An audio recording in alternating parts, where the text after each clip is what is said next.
It's my day 7 na po today po. Okay. So, ilang day siya? 30? 30, no? As long as kailangan. Po. Pero malaking improvement? Oo naman po. Sobrang po. Huy! Mais ka! Kaya akong ganda nito. Nako, bago magkaiyakan, baka meron pong gusto magtanong for Miss Marian. Kapatid mo ba yun? Oh, yung Tsaka mami mo? Opo, yung 2 sisters ko po. Ako po yung naka-Elvis one, tapos yung second princess. Okay. Ang kita po kayo ni Papa, nasa France po si Papa. Ay, ganun. Hi! Okay, sige. Questions? Tapos na! Naubos na! Hi, yan, oo. So, surprise talaga to. Hindi aware si Jeff na appear ka dito. Hindi niya nga alam. Kanina nga dire-diretso ko, kaya napagalitan ako. Pinuntahan ko agad kayo. Isa-surprise pala siya. Oo. So, anong pakiram? Uy! Umayos ka ba?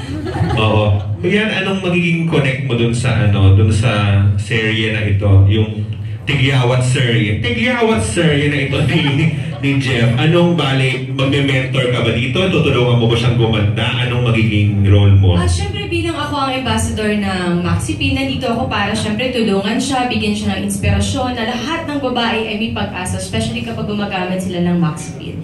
So makikita natin yung proseso kasi parang ine-experiment naman talaga ng Maxipin kung ano talagang improvement o anong pagbabago nito sa lahat ng gumagamit ng Maxipin. So sana makita natin kay Jeff yan.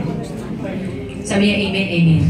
Oo. Kasamang dasal yung Maxipin, di ba? Oo, hingin muna natin reaction ni Jeff. Anong pakiramdam katabi mo yung idol mo ngayon? At ayan nga, tutulungan ka pa niyang mawala ang mga... Ang laki ng problema mo, no? Pimples? Ang laki ng problema, no? Alam niyo po, doon ako po yung magazine ko po na dapat po papapirma ako sa Rock Gal po na 2014 po. Ito po pala. Tapos may gift po ako sa inyo. Surprise na pero ano? Prepared! Hindi Prepared! po kasi po, di ba? Ito po, may gift po ako sa inyo. Ang sweet mo naman! Ayan po. Favorite niyo po ito, cartoon character. Mamili po ka, Adventure Time or yung Monsters University. O diba? Totoo nga alam niya. In fairness. Ito po, ayun po. Oo. Ito naman po kung pentel pen eh. Mamaya mo na ibigay yan. Ano nararamdaman mo ngayon? Hindi ko po, ewan ko po. Signing daw ito ng magazine niya. So, naglulusin ko na po. Sobrang thankful po ako kasi nakita ko na po siya. Kasi marami po akong pinagdaan, sumalip ako ng stars, ang akala ko makikita ko po siya. So, standy lang po yung nakita ko yung darling niya po. May mga selfie po ako dito. Makita niyo po dyan, gumawa po ka ng scrapbook ko po. Ayan po, diba? Ayan po dalawa. Tapos, ginawa po ng fan ko yung tawa po natin dalawa. Tapos, magazine ko po sa school. Para po, kung sino yung fan. Ay, totoo naman, nag-effort talaga. Oo nga. O, convinced na kami na fan ka talaga. Kaya, bakit ka naging fan ni Marian, Jeff? Bakit siya yung napili mo sa maraming artista? Sa maraming artista po, hindi po, maganda po siya, diba? Sobra naman po, wala naman po nagsabi na birhen nga po, talaga totoo. Birhen pa siya? May anak na yan, parang naging birhen. Para po siyang birhen, grabe. Hindi ko po, alam niyo po ba, hindi ko po talaga may imagine, hindi ko po alam kung paano ewan ko nangyari na po ba talaga to. Parang nananaginip po. Sandali, hindi mo naman sinasagot mga tanong ko.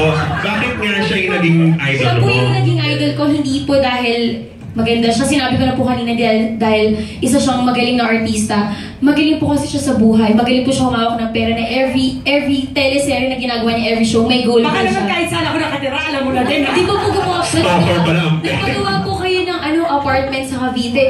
Di ko po alam kung ilan Sige naman, ingay. Ayun po. Tapos po, friend ko na po yung mga Dongyan fans. Tapos ayun po, basta po hindi po dahil magaling siyang artista, mabuti po siyang tao. Totoo po siya sa sarili niya na pag napapanood ko po yung mga videos na hindi porket magaling, hindi porket lagi nag-i-English, hindi na matalino.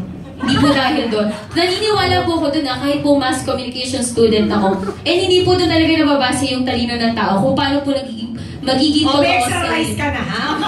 Kasi po sobrang malaman ko si Ang hyper, oh. Ayun po, sorry. Na-hyper, no? Oo. Basta siya ng pawis, oh. Ang galing niya. Okay, so Jeff, so pakiramdam mo ngayon, since idol, so gusto mo maging another Marian Rivera, gano'n, bilang Ang pinapangarap hirap mo rin. pong maging isang Marian Rivera o maging kagaya po ni Marian Rivera. Pero, Gusto mo rin maging artista, di ba? opo, gusto ko po talaga maging artista. O sa tingin mo magiging paraan na to, ito na yung way mo para itong serye na to, yung online, yung web-based serye mo para mapansin ka at maging celebrity ka na rin. Kung will po ni Lord and sa abot na makakaya, gagawin ko po lahat kahit ano pong ipagawa sa akin. Kasi alam ko naman po... kahit ano pong gawin. Kasi alam ko naman po lahat naman po ng struggles in life, may purpose po yan. And ito po may purpose po to sa hinahaba-haba po na paghintay ko na makita ko siya. Solo ko po siya. Hindi mo ako pipila. Napipila na parang magpaganto, tapos ilang minuto lang. Kasi ingit na po sa... Sorry naman, ganun talaga sa akin. Tapos po, wait na po, i-share ko lang po, naingit na po ako sa mga stars, kasi kasama ko po sa stars, kasi nag-guest po sila sa Sunday Pinase. Tapos umiyak po kay mama ba, nanonood ako na, buti po sila nakita nila si Mari. Tapos ako ito, kasama ko na siya. Nag-starstruck ka, girl? Ngayong, ano po, tapos po ang ano po sa akin, si Mr. Ding Dong dati sabi niya, okay. Nag-ano sa'yo? Yung nag-ano po, nag-host po, pagpasok ko po ng Ka mo agad? the door po. Linawin mo, nag-ano? Ayun po. Eto yung batch 6 ka. Ako, Hanggang ano ka umabot? Hanggang top 35 lang po ako. 35. Pero proud pa rin po ako kasi naging part po ako ng Star 6. Oo, ba't hindi ka pumasok dun sa final tuba? Hindi ko po alam, siguro po. Baka ito yung... Baka ito na yung Para ano mo. sa akin po. May nabanggit ba sa'yo ang Maxi Peel kung anong plano nila gawin sa'yo? Plano ka na ba nila gawing star na kung ano yung pangarap mo nga? Alam lang po Yes daw. May YES ha, yes. Oo. Exclamation point 3. Pero Oo. alam po talaga nilang bibo po ako na pag po niya, pasayo niya ko pakantayin. Hindi ako acting. Sige nga. Ready po ako! Thank you so much po tulog ko. Pasensya. Pero po talaga. Ano reaction mo dun yan? May ganyan ka pala kabaliw na ano. Tapos pumili po ako ng dress, yung para pag... wala po ganyan. Pero pag pag turtleneck, kasi mahilig po ako sa turtleneck eh. Sana magsalitain mo naman si Maria. Sorry po. Hindi, yun yung palagi kong sinasabi. Siguro nagiging makalubuan. Paulit-ulit ako sa lahat ng interviews ko, nagiging makalubuan ang ibig sabihin ng artista. Kapag may mga tao na ganito na katulad ni Jeff, na nabibigyan ko ng inspirasyon, hindi ba? Tsaka especially sa, hindi lang pagiging artista, pananaw literal sa buhay. Wow. Oo. Yan ilang years ka na nga sa Maxi Peel? 8 years. May tanong daw si Rose. Oo, bibigyan ka namin, may package sa labas. Yan, ano say mo sa iyong fans day ngayon? Naluloka ako, ang dami niyang handa siya, oh. Uy, hindi nakarima doon, bench na tayo.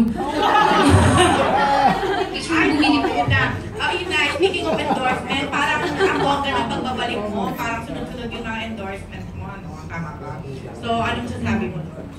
Sabi ko nga, Diyos ko, hindi ko alam kung paano ko sasabihin ng magandang salita, ng mas masarap sa kalooban. Pero sabi ko, yung nangyari sa akin, sobrang literal na bonus talaga ng Panginoon sa akin. Na magkaroon ako ng asawa at binigyan ako ng ziya sa buhay ko. Hindi ko sinasabi, ay, kontento na ako. Pero nandun talaga ako sa stage na napakasaya ng buhay ko. Lalo especially ngayon na may anak talaga ako. Iba talaga kapag nanay ka. Saka proud talaga akong nanay ako. Ang sarap. Okay, tawag yan. So, Parang kinakabahan ako sa'yo. ayun, tapos, parang balita namin may endorsement na rin yata ginawa si Baby Zia, tama ba? Oo. Talaga, oo. So, malapit na namin mapanood yun. Ilo-launch Kwento sa ka naman 12. doon. Ayun Sa lang. 12, no? May trade launch ako sa 12. Taray, nandun siya. Wag, ako lang. Okay. O, yun na Sa bahay yan. lang siya. Ayun na. Yan, okay lang ba itanong na to para sakali ma-deadline na rin namin after ko na. Gusto mo lang sagutin, no? Kasi parang may lumabas ngayon, parang may interview si Hart na nasabi niya na parang gusto niya maging positive na, maging okay na sa lahat ng kung mga nakaalitan man or hindi naging maganda yung samahan. May gusto ka bang i-react? Kasi alam namin parang for the longest time hindi ka nagre-react eh. Baka gusto mo namang mag-comment kung tuloy na yun. Hindi pa tapos. Baka Hindi pa rin tapos?